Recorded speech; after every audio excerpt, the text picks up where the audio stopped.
nosotros vamos a la fuente. Sí, señora. Nosotros no nos quedamos con nada. Bueno, acá en la provincia de Tucumán hay una persona, ¿no?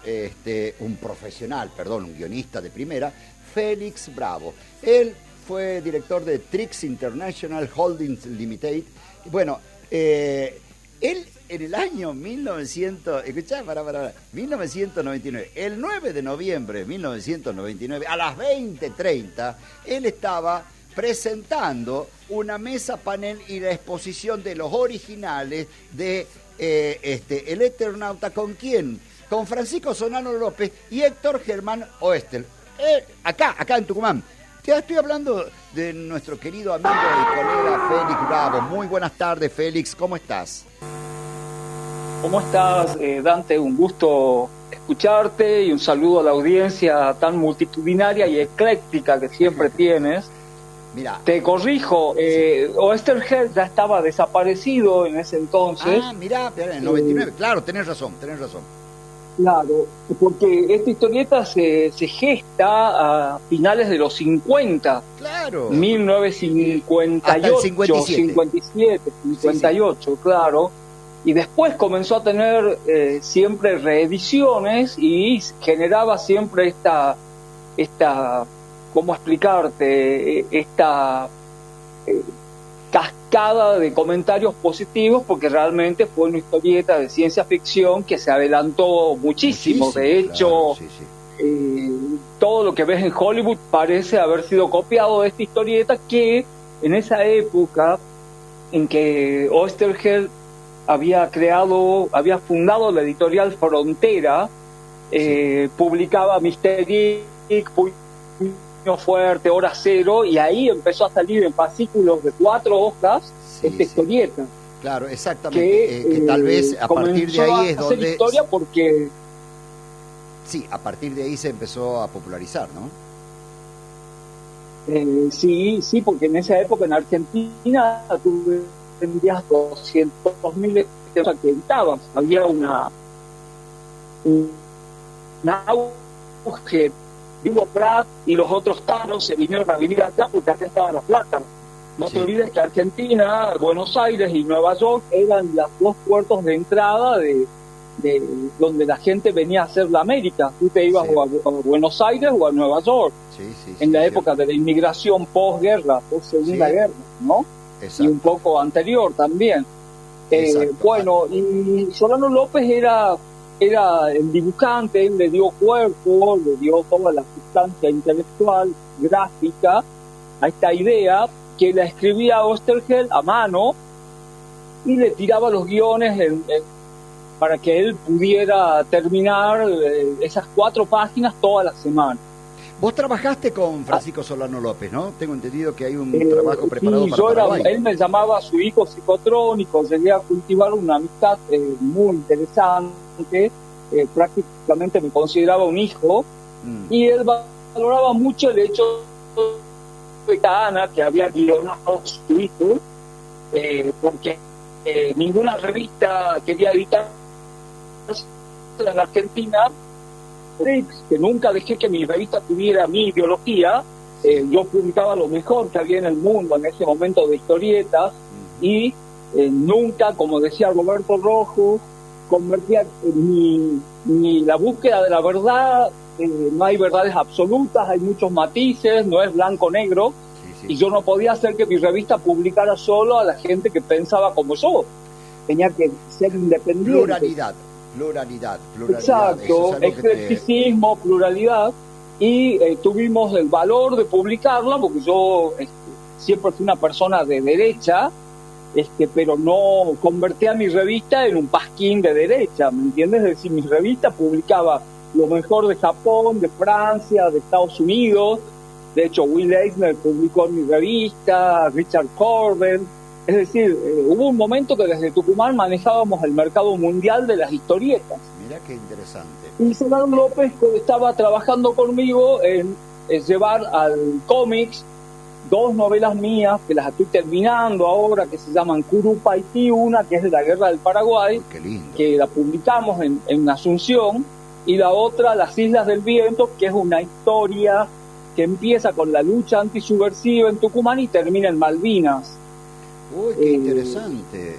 Bueno, sí, eso, con eso la no le vamos a frase, adelantar. los verdaderos enemigos no están adentro, ¿no? Los enemigos no están adentro, mira. Escúchame, Sí. lo que sí te quería ver, hay algunos mitos que se están tejiendo alrededor del Eternauta. Vos estuviste, mirá, a los años que me remonto, al 99, estuviste ya ahí, digamos, con el top, digamos, no tan solo de haberla leído o de conocer, sino de conocer a las personas y cuáles eran las intenciones.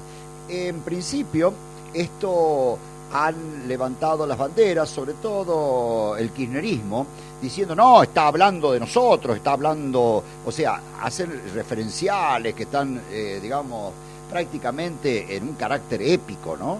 ¿Esto es así? ¿Cuál es el espíritu real del Eternauta? Mira, no tuve la suerte de conocer a Héctor Germán Oesterheld. Sí sé que tanto él como sus 4 hijas fueron desaparecidos, pero también sé que tuvieron una fuerte acción guerrillera y muy violenta. Entonces, cuando llegó el momento no se les tuvo compasión porque tenían una carga muy negativa en cuanto a los hechos, a los ilícitos que habían cometido. Entonces, hay que separar lo que es la verdad de lo políticamente correcto. Exacto. ¿No? Ahora todo el mundo sí, que dónde estaba Oesterheld, todo. Él es cuando escribía Ticonderoga, cuando escribía para Hugo Pratt, cuando hacía todas las de Ernie Pike, cuyo personaje tenía su rostro, siempre transmitía humanidad, bondad y una lucha permanente en contra de la violencia, rescatando valores humanos.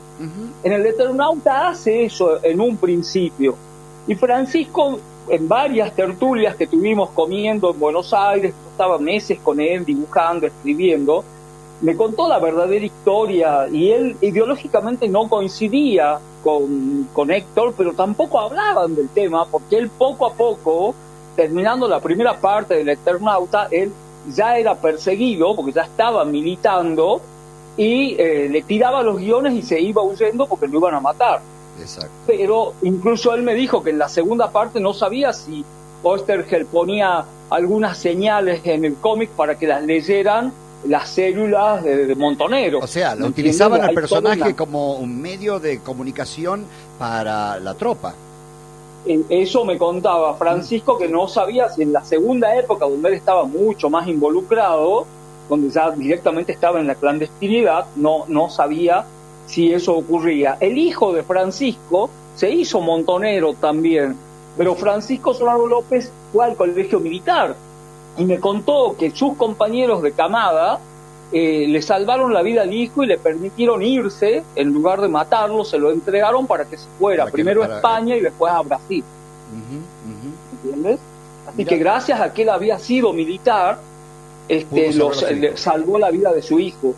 En los últimos años, los kirchneristas trataron de tomar un elemento que es fundamental acá en la historia, que es: no hay un héroe como el héroe de la Hélade, mal llamados griegos los helenos, donde te mostraban el héroe que luchaba contra el mal, contra la oscuridad, donde los valores eran los valores que conocemos como occidentales y cristianos, tradición, familia, propiedad, el honor, la dignidad, que siempre el marxismo y el socialismo, a través de Ibsen con El enemigo del pueblo, o a través de su infiltración, a través de, como llamaban, el entrismo, que se metieron en la cultura, las artes, la justicia, no solamente acá, en todo el mundo, que esos gramscianos, fue Gramsci y después Laclau, el que era el filósofo del kirchnerismo, que comenzó a reavivar esto del mito del héroe colectivo, que el héroe somos todos. Pero eso no estaba en la primera parte del Eternauta, si bien cuando hace la introducción, Oesterheld habla de que sí quería que el héroe sean todos, no uno solo. Eso es verdad. Pero ahora que yo veo la serie, noto dos cosas fundamentales. Bruno Estañaro, que la dirige, no pudo alejarse del concepto de la pizza, birra, faso, los ocupas, claro. Y comenzó a mostrar una sociedad, una clase media muy vulgarizada, muy ordinaria, incluso el porteñismo del llueve, cuando hablan lluvias, mayo, claro. ¿Me entiendes? No, sí. No era lo que ocurría en la época de Juan Salvo, si bien es cierto que él lo trae a tiempos actuales para evitar tener que recrear todo claro, eso. Es el caso del héroe, pero además también se está tomando una frase, los viejos también sirve.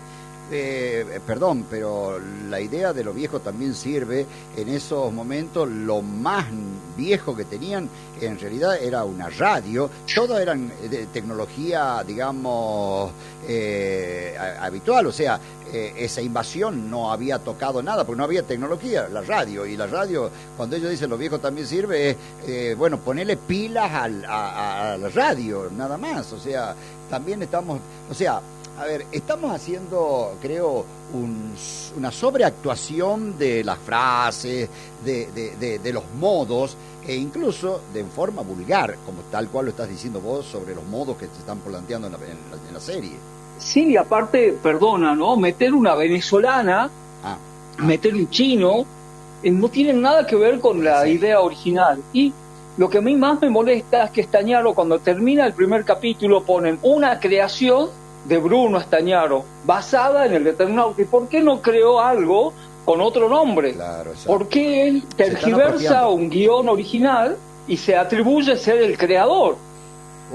No quiero entrar claro en la crítica, pero no quiero entrar en la crítica por la crítica. A ver, siempre me molestó la gente que critica y que no hace nada. Yo hice mucho, ya lo creo, ¿me entiendes? De hecho, traje los originales del Eternauta a Tucumán, lo traje a él, era el aniversario de la editorial de Trix, y el centro cultural, lo llevamos a conocer todo porque él estaba dibujando estas dos novelas, Curupaytí, Las Islas del Viento, y quería conocer la selva tucumana.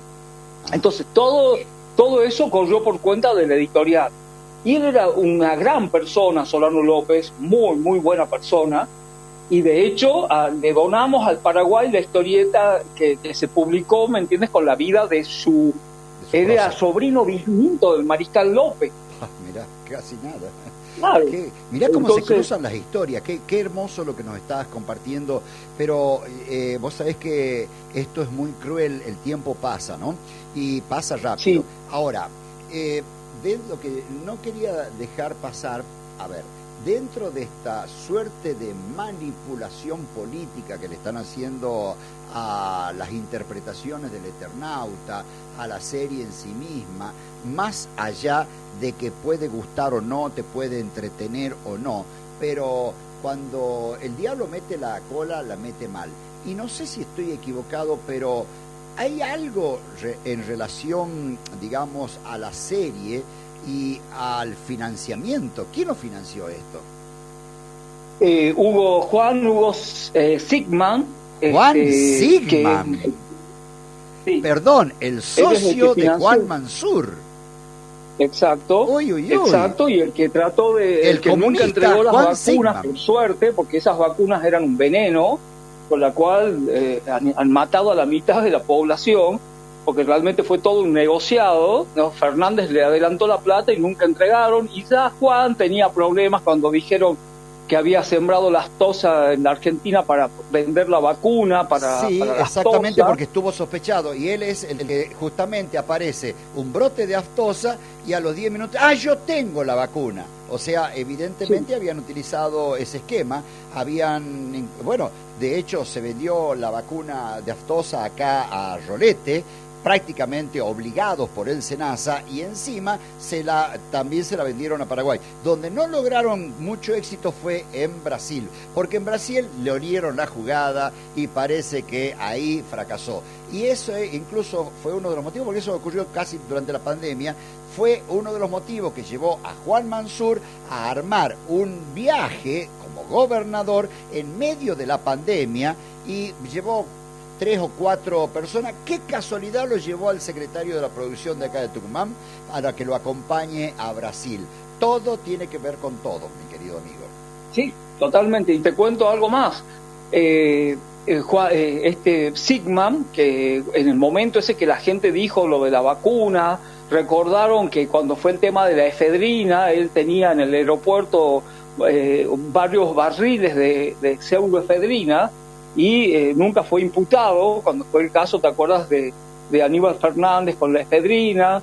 Y él se casó con la dueña de unos laboratorios que era socia de la esposa de Timmerman. Claro. ¿Te acuerdas del que era hijo del canciller Timmerman? Y el socio de Slim. Slim, que venía a Tucumán a comer castas ahí en el Mercado del Norte cuando todavía claro no era lo que fue, y que está sospechado de ser el que lava el dinero del narcotráfico mexicano a través de sus enormes empresas, y que también financiaba la parte esta de la pseudo vacuna, porque convengamos que eso ya está demostrado que ha sido toda una mentira y claro, además, con consecuencias muy negativas, ¿no? AstraZeneca es el principio activo de AstraZeneca, lo arma justamente el holding que integraba Juan Sigman con Juan Mansur, o sea, Juan Hugo Sigman, o sea, a uno le dicen Hugo, otro le dicen Juan, de acuerdo a conveniencia, parece, para distraer. Pero sí, lo de AstraZeneca incluso no tan solo ocurrió eso, sino que además el caso de AstraZeneca está prohibida en el mundo, directamente, porque causa más problemas que ninguna. Acá tengo entendido que hay 10 o 15 casos ya con juicio en curso contra AstraZeneca en Tucumán solamente, imagínate lo que viene por detrás. Pero el caso de AstraZeneca, ellos recibieron $43 millones como anticipo para que fabriquen la vacuna y nunca la entregaron. Entregaron muy poquitito, unas cuantas, e incluso dieron la primera dosis, pero no llegaron para la segunda y una serie de cosas. Causó un problema tremendo al sistema legal. Y dicho sea de paso también, don Juan Sigman con don Juan Mansur son los artífices de haber armado un programa en el país que se llama Remediar, el cual justamente, solamente el programa Remediar trabaja con medicamentos genéricos, y el único productor de genérico en el país es el laboratorio de ellos. Imagínate el negocio que significó. ¿Cuántos años llevamos ya del plan Remediar? Más de 15 años, y hasta el día de hoy tengo entendido que una de las cosas que se va a limpiar ahora, no va a existir más el plan Remediar. Y por supuesto el portavoz me llamó la atención porque hace un mes, 2 meses atrás, Yedlin, en plena sesión del diputado, trató de incorporar en el orden del día, desde afuera, que sea obligatorio el plan Remediar como ley. Imagínate cómo una cosa tiene que ver con la otra. Bueno, y no te olvides que ellos le están metiendo a los chiquitos tucumanos 43 vacunas en los primeros 4 años de vida. Sí, es el plan. Y ahora todos los niños tucumanos, muchísimos tienen autismo, que ya Robert Kennedy en Estados Unidos, puesto por Trump, está diciendo que van a enjuiciar a Fauci y a todos, porque no puede ser que cada 33 niños norteamericanos uno tenga autismo. Y lo que me está diciendo es así. Yo estoy encontrando muchísima gente, pero muchísima gente con autismo. Y no hay antecedentes familiares, no hay nada. Y justamente se está dando en la etapa de los nacidos en los 3 o 4 o tal vez 5 últimos años. Qué raro, ¿no? Qué raro. Y volviendo al tema, el Eternauta, estaba analizando en los primeros 6 capítulos, que los vi 2 veces, justamente para poder analizarlo bien. Hay una escena que transcurre en Campo de Mayo, donde los generales tenían barba, pelo largo, tipo cubanos, y tomaban whisky, como mintieron que Galtieri era alcohólico y estando alcoholizado fue a Malvinas. Nada que ver. Pero lo que estás diciendo... Hay un mensaje subliminal, ¿no? Total, porque en realidad acá la barba en las Fuerzas Armadas está prohibida. Solamente se le permite al oficial... Y ahora la Marina estaba permitido, pero ya lo han prohibido. A partir de ahora tampoco pueden usar. Estaba permitido, pero no para todos. No, solamente algunos. Pero en el caso de Ejército y Fuerza Aérea, es más, solamente se les permitió el bigote. Ahí está el único distintivo. Pero lo que estás diciendo, lo que te está mostrando es un militar cubano. porque en realidad era el guerrillero, ese sí tenía barba acá y pelo largo y usaba uniforme verde. O sea, una comparación que te está tratando de desfenestrar. La verdad que Le Monde Diplomatique, Hickman es dueño de Le Monde Diplomatique, que se llama El Dipló acá, de la revista Barcelona, siempre ponen plata para ideologizar a las personas, ¿me entiendes? Y él financió la afamada película Relatos Salvajes. Ah, claro. Y es justamente quien está, el amigo Darín ahí. Sí. Bueno, Darín es la tercera producción financiada por Juan Sigman, el comunista Juan Sigman. Sí, que niegan que haya sido miembro del ERP, porque cuando lo comenzaron a atacar dijeron que era miembro del ERP y negaron, pero bueno, tampoco hay pruebas fehacientes, nada, bueno, también todo el mundo tiene derecho a pensar, pero todo, si cometes no un delito, obviamente, pero tampoco estés desde, digamos, de entre bambalinas, por lo menos da la cara y decir, yo estoy haciendo esto. Realmente un lujo, 19 horas 3 minutos nos hemos pasado, estamos en el momento del homenaje de nuestra enseña nacional, Félix Bravo, guionista de primera y por supuesto titular de una editorial espectacular que, bueno, te estarás enterando ahora, pero en Tucumán pasan cosas y si pasan por la metro. Gracias, Félix. Chao, querido, nos vemos. Hasta luego.